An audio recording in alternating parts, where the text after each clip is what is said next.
At kung bago ka naman sa aking channel, pakipindot mo na ang subscribe button at i-click mo na din ang notification bell para lagi kang updated sa mga i-upload ko.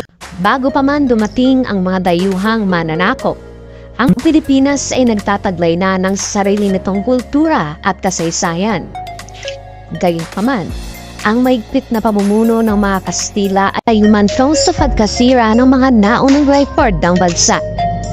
Dahil dito, ang makabuluhang kaalaman tungkol sa mga panahon bago ang Kastila ay nakasalalay na lamang sa mga record mula sa ibang mga bansa na nagkaroon ng koneksyon sa Pilipinas. Salamat sa masigasig na excavation effort ng mga scientists. Ngayon ay may ideya na tayo tungkol sa mayamang kasaysayan ng Pilipinas. Daan-daang libong taon na ang nakararahan. Inatin ang mga nakamamangha at nakapanginilabot ng mga bagay na natuklasan ng mga scientists sa Pilipinas na bumago sa kasaysayan sa iladang isla ng Luzon sa Pilipinas. Ang mga scientists ay nahadawa ng isang nakamamanghang discovery. Nakahukay sila ng mga stone tool at mga buto ng rhinoceros na may edad na 709,000 years mula sa panahon bago ang paglitaw ng mga modernong tao sa mundo. Ang discovery ng butchered rhino sa Pilipinas ay hindi may kakaila na isa sa pinakamahalagang discovery dahil ganap nitong ginahamon ang kasalukuyan nating panghunawa sa kasaysayan ng migration ng tao sa Asia. Ang kalansayan ng rhinoceros na sinamahan ng koleksyon ng 57 stone tools ay natuklasan sa Cagayan Valley matapos ang malawak na excavation sa lugar. Kabilang sa mga tool na ito ang 49 sharp edge flakes at 6 cores kung saan ginawa ang mga flake. Kasama rin sa mga tool na ito ang 2 potential hammer stones. Samantala, ang natutusang talansay ng rhino ay nagtataglay ng cut marks sa 13 mga buto nito at ang parehong humerus bones nito ay tila sadyang binasag at binuksan para sa marrow nito. Ang presensya ng cut marks ay nagpapahiwatig na ang mga sinaunang tao ay nagtataglay ng mga kasangkapan upang alisin ang laman mula sa carcass ng rhino. Ang teorya ng mga scientists hinggil dito ay ang Homo erectus. Ang unang hominin na lumabas sa Africa ang responsable sa pagkatay sa rhinoceros. Gayunpaman, walang matibay na ebidensyang makakapagpatunay sa teoryang ito sapagkat walang natuklasang mga fossil ng nasabing hominids sa Pilipinas. Bukod pa dito, ang paraan kung paano narating ng mga sinuunang tao ang Pilipinas ay nananatiling isang malaking misteryo. Ang pinakakapanipaniwalang senaryo ay sila ay aksidenteng nakarating sa bansa gamit ang balsa na gawa sa pinagbuhol-buhol na bakawan o mangroves na maaaring singira ng bagyo o tsunami. Ang isa pang posibleng senaryo ay sila ay gumamit ng mga primitive boat para marating ang Pilipinas. Noong April 2019, isang kamangha-manghang discovery ang nagawa ng mga scientists sa Pilipinas. Ang Homo luzonensis, ang matagal na nawawalang pinsan ng mga modernong tao. Ang mga fossil ng hominin na ito ay natuklasan sa Callao Cave na matatagpuan sa Cagayan Province sa isla ng Luzon. Ang kahangahang discovery na ito ay resulta ng pagtutulungan ng isang international team ng mga archaeologists. Ang mga fossil na binubuo ng 13 mga elemento tulad ng mga ngipin, buto ng kamay at paa, kasama ang isang bahagi ng femur, ay pinaniniwala ang pag-aari ng 3 matanda at isang bata.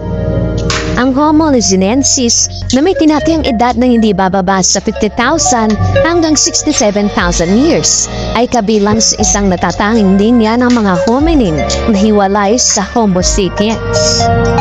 Ang Homo luzonensis ay nagpapakita ng kinang pisikal na pagtatahawig sa mga modernong tao, habang ang ibang mga aspeto ay nahawig naman sa mga sinaunang ninuno tulad ng mga Australopithecine at mga unang miyembro ng Homo genus. Ang mga buto ng daliri sa kamay at paa ng species na ito ay nakakurba. Isang pahiwatig na ang panakyat ay nanatiling isang makabuhang gawain para sa species na ito. Isang tatanging na tinataglay rin ng ilang Australopithecine. Marahil, isang tanong ang naglalaro ngayon sa iyong isipan. Paano nakuha ng Homo luzonensis ang hindi pangkaraniwang kombinasyon ng mga katangian na ito? Well, ang pagkilala sa ninuno ng hominin na ito ay imposible pa sa yugtong ito. Badaman ay minumutahin ng mga stone tool at mga labi ng butchered rhino ang pagkakaroon ng mga sinaunang tao sa Luzon, higit 700,000 years na ang kalilipas. Ang katuwang natutupusang aktwal na buto ng mga sinaunang nilalang na ito, mananatili tayo hindi sigurado kung sila ang ninuno ng Homo luzonensis o na ibang uri ng hominin. Ang tanging malinaw sa ngayon ayon sa mga scientist ay mayroong mga hominin na nabuhay sa Pilipinas 700,000 years ago at 50,000 years ago. Maaaring hindi ka pamilyar sa isang halaman na nagtataglay ng pambihirang kakayahang kumonsumo ng metal at sumipsip ng mga polutan sa lupa. Well, hindi yan nakakagulat dahil ang kahangahangang discovery na ito ay relatibong bago lamang sa larangan ng science at matatagpuan lamang sa isang natatanging lupasyon sa Earth, ang Pilipinas. Ang hindi ka panipaniwala at kamangamangang halaman na ito na pinangalanang Prinorea nicolifera ay natuklasan sa isla ng Luzon at inilarawan noong May 2014. Ang halaman na ito ay isang hyper-accumulator plant na nagtataglay ng isang kamangamangang kakayahang sulipsip o mag-absorb ng nickel nang hindi namamatay sa mga nakalalasong epekto nito. Ang kakaibang katamiang ito ay nagbukas ng pintuan para sa posibilidad na magamit ito bilang panunas sa polluted na lupa, lalo na sa mga reyon kung saan ang nickel mining ay nagdulot ng pinsala sa kapaligiran. Higit pa rito, ang metal-eating plant ay posible ring magamit bilang alternatibo sa nakasanayang paraan ng pagmimina. Ang karaniwang paraan ng pagbuhay ng mga metal sa Earth ay maaaring mapalitan ng isang mas eco-friendly na pamamaraan kung saan ang mga tao ay magtatanim ng mga hyper-accumulator at kukuhanin ang mga metal mula sa kanilang mga dahon sa panahon ng proseso ng pag-aani. Imagine kung gaano kalaking positibong epekto ang maidudulot ito sa pangangalaga ng ating kapaligiran. Din pa man, kaakibat ng mga pangatong ito ay ang natatanungkot na katotohanan. Ang metal-eating plant ito ay naharap ngayon sa banta ng pagkalipol o extinction na nagbibigay diin sa pangangailangang protektahan at pangalagaan ang pambihirang botanical treasure ito.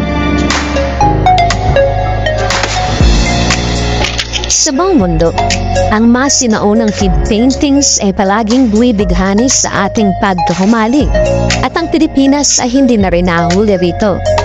Ipinagmamalaki ang sarili nitong hangang koneksyon na kilala bilang Angono Petroglyphs na binubuo ng mahigit 120 human and animal figure na nakaupit sa isang batong pader na matatagpuan sa Angon, Rizal. Ang petroglyphs nito ay sumasaklaw sa karamihan ng batong pader na may sukat ng mahigit kumulang 63 meters ang lapad at 5 meters ang taas. Ang batong pader ay pinaniniwala ang naging bahagi ng isang makeshift rock shelter na ginamit ng mga sinaunang tao sa Pilipinas. Maliban sa petroglyphs, natukwasan din sa lugar ang mga pira-pirasong earthenware at mga stone tool. Iminumulkay ng mga artifacts na ito na ang rock shelter ay ginamit noong Neolithic Age o bago ang 2000 BC. Dahilan para ituring ang Angono Petroglyphs bilang oldest known works of art sa Pilipinas.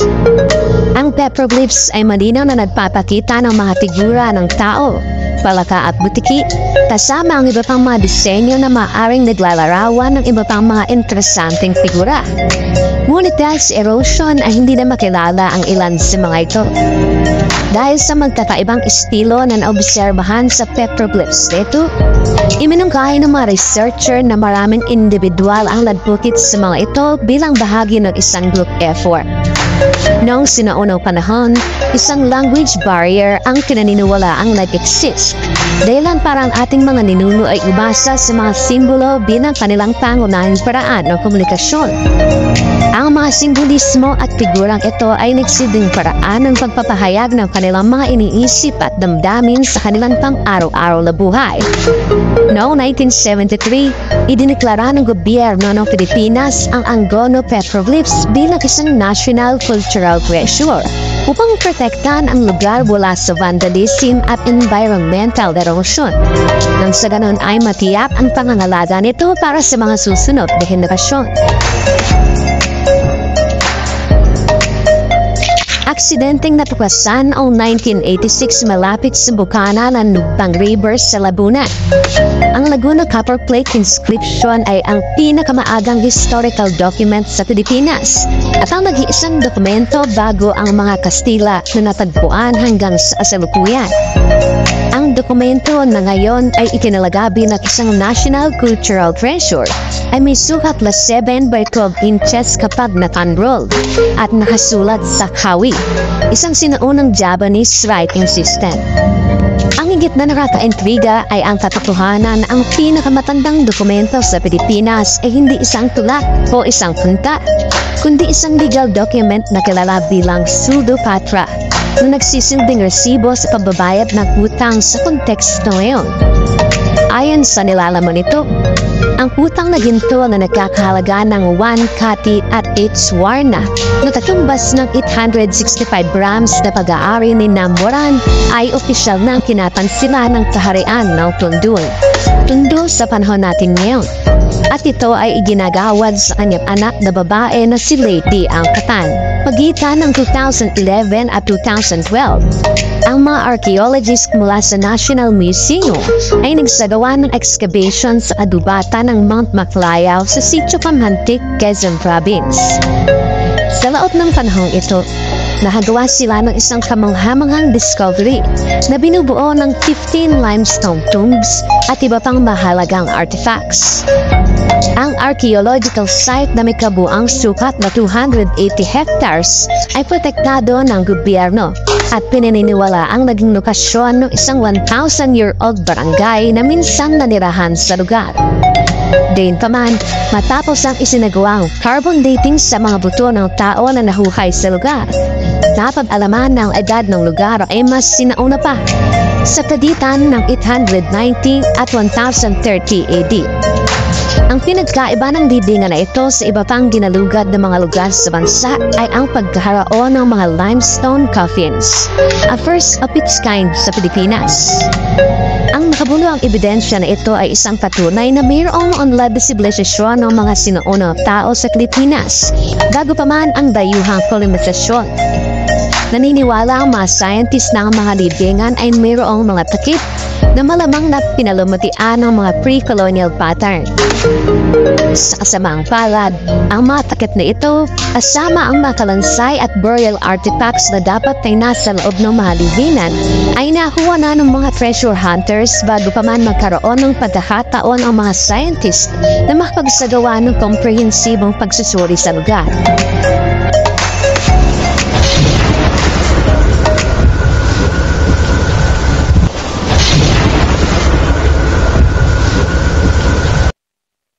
At kung bago ka naman sa aking channel, pakipindot mo na ang subscribe button at i-click mo na din ang notification bell para lagi kang updated sa mga i-upload ko pa.